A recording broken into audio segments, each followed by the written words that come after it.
안녕하세요. 닥터의 아이유입니다.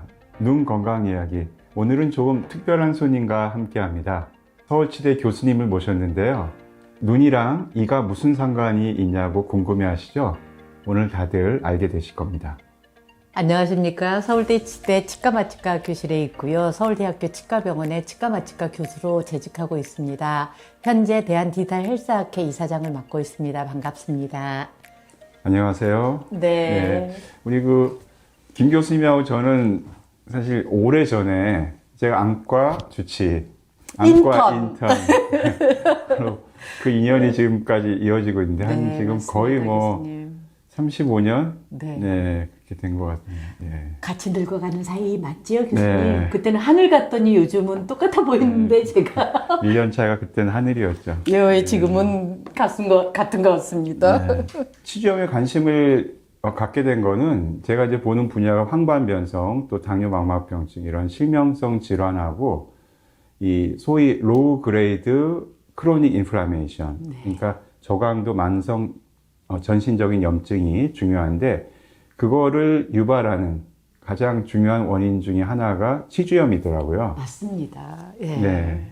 치주염에 대해서 좀 더 구체적으로 설명해 주시죠. 아까 유영균 교수님께서 말씀하셨듯이 도대체 구강하고 눈하고 무슨 상관이 있는데 우리 몸에요. 하다못해 이 털 끝에 있는 모근이라든가 치아 끝, 망막, 혈관, 신경, 림프관이 안 가는 데가 없습니다.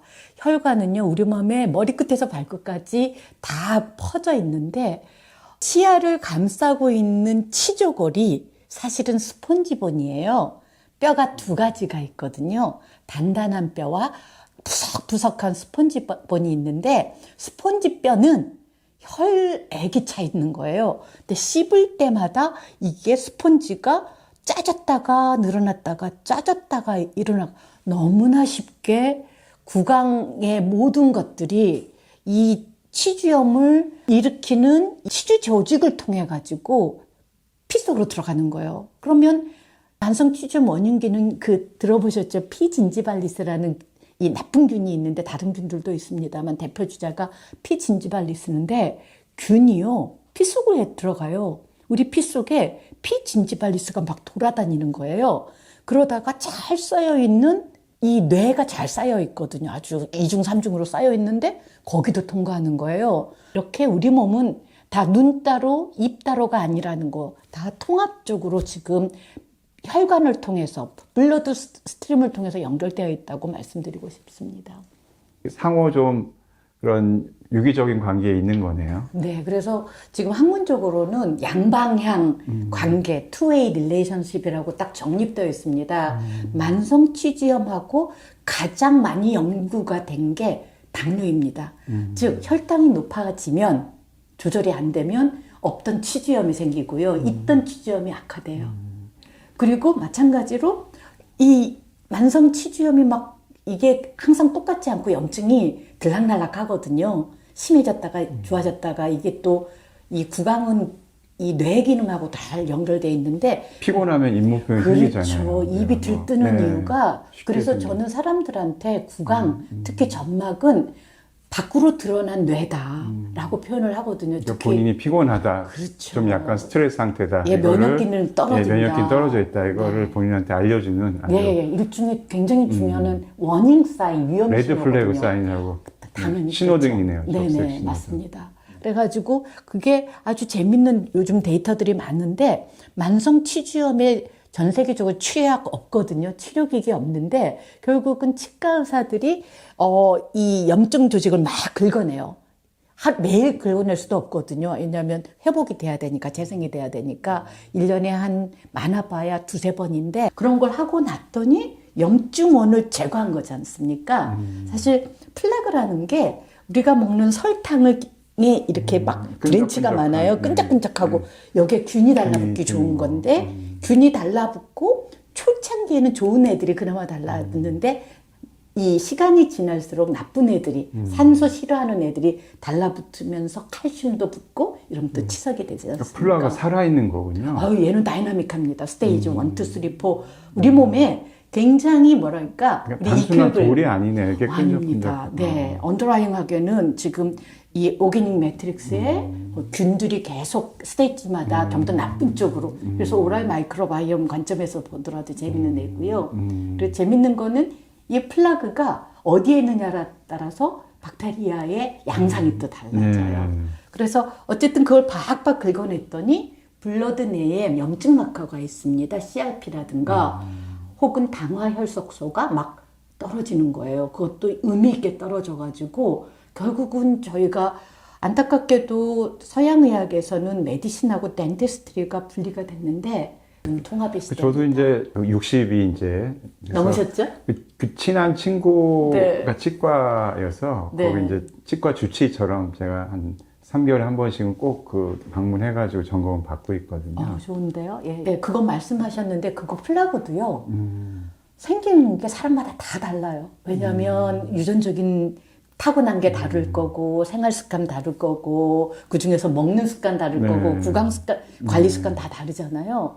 그러니까 우리가 보통 플라그는 뭐 나라에서는 1년에 한 번 보험되는데 교과서적으로는 6개월인데 제가 좀 들여다보면 사람마다 다르니까 어떤 사람은 한 달에 한 번 해야 될 수도 있고요. 특히 관리 안 되는 장애인이나 어르신은 한 달에 한 번도 맞을지 모르겠다는 생각이 치과에 한 달에 한 번 안 가고 네. 플라그 관리라든가 치주염 예방을 할 수 있으면 더 좋을 것 같은데요. 그래서 제가 좀 오랫동안 그걸 고민을 했고요. 그래서 작년 우리나라 장기요양보험이 2008년도에 시작됐습니다. 그때 이후로 크게 바뀐 게 없었는데 제가 조금 제가 아니죠. 복지부의 어떤 정책의 흐름에서 마침 편승해가지고 저희가 작년부터 장기요양보험 특히 어르신들 우리나라가 65세 이상 어르신이 1,000만 명 넘는데 그중에서 장기요양보험 대상자가 되는 수급자가 100만 명이 조금 넘거든요. 그래서 저희 복지연구가 돼가지고 15% 자부담으로 지금 전국에 뿌려지고 있고. 어떤 게요?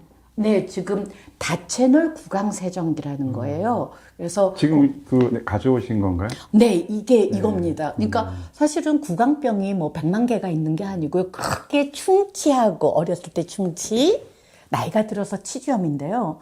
충치는 S 뮤탄스, 치주염은 P 진지발리스와 레드 컴플렉스 여러 가지가 있고요. 그다음에 이쪽은 산을 좋아해요. 산이 부식하고 얘는 이 균은 염기를 좋아하고 산소가 좋고 산소가 싫고 완전히 시소 게임인 거예요. 이게 10중 8구는 충치나 치주염인 거예요.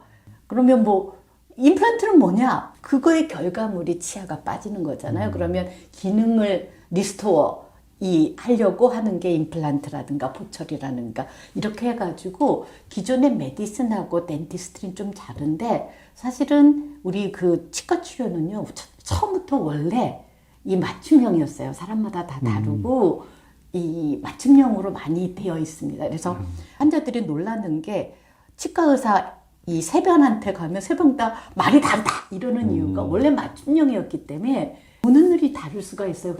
그런 거에 대해서 너무 왜 많이 다르지 그래도 되나라고 하실 필요는 없을 것 같습니다. 어떤 관점의 차이에 따라서 사실 이제 같은 얘기를 하는 거죠. 네. 이게 이제 어느 정도 효과가 있으니까 보험급여가 된다는 얘기겠네요. 네, 전국에 1년 동안 이 시범 사업을 했거든요. 그래서 굉장히 많은 절차를 거쳐가지고 저희가 됐고 이미 임상시험도 뭐 미국 UCLA까지 다 해가지고 에비던스가 차곡차곡 지금 쌓이고 있는 상태입니다. 네.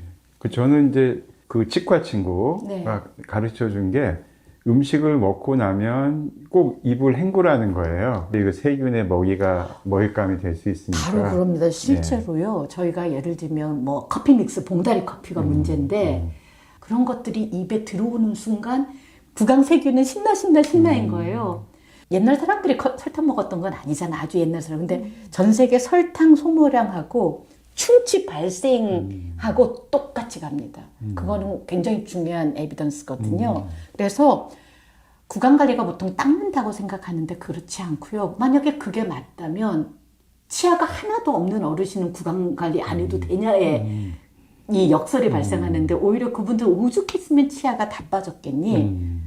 굉장히 힘든 상황이거든요. 구강에는 치아만 있는 것도 아니고 구강 관리는 씻어내야 되는 거예요. 그 사실 이제 그 치주염이 이 치아가 빠졌다고 해서 안 생기는 건 아니잖아요. 그러니까 임플란트를 하신 분도 치주염 관리를 잘 하셔야 되는 거잖아요. 입안에 예를 들면 임플란트라든가 하다못해 라미네이팅이라고 해가지고 베니어 같은 거 있잖아요. 이물질이 들어오잖아요. 그건 내 치아가 아닌 거예요. 그러면 원래 치아하고 보철물도 마찬가지입니다. 이 임플란트 주위하고 이런 것들 결국은 임플란트 주위염이 있거든요. 그게 당장 생기지 않아요. 한 2, 3년 후에 생기기 시작하면서 흔들흔들 빠지게 만드는데 그러니까 임플란트 하신 분은 더 관리를 잘해야 되는 거예요. 잇몸에 대한 신경을 더 써야 된다. 왜냐하면 구강에 이물질이 들어온 거거든요. 이미 들어와 있기 때문에 이 이물질하고 원래 있던 조직하고 요 경계면에서 문제가 생기는 거예요. 네. 그래서 더 관리, 이거의 원인이 뭐다? 결국은 균이고 염증인 거거든요. 안타깝게도 구강 관리를 다들 하고 계시는데 놀라운 게 하나 있습니다. 우리나라는 점심 때도 칫솔질 하잖아요. 근데 이게 우리나라는 그 옛날에 사실은 하루에 3번 밥 먹지 그러면 3을 운율을 맞춰버린 거예요. 3분 동안 닦아야 돼. 그 다음에 3분 내로 닦아야 되지 않겠니가 됐는데 사실은 근거 기반으로 지금 미국 치과의사협회에서는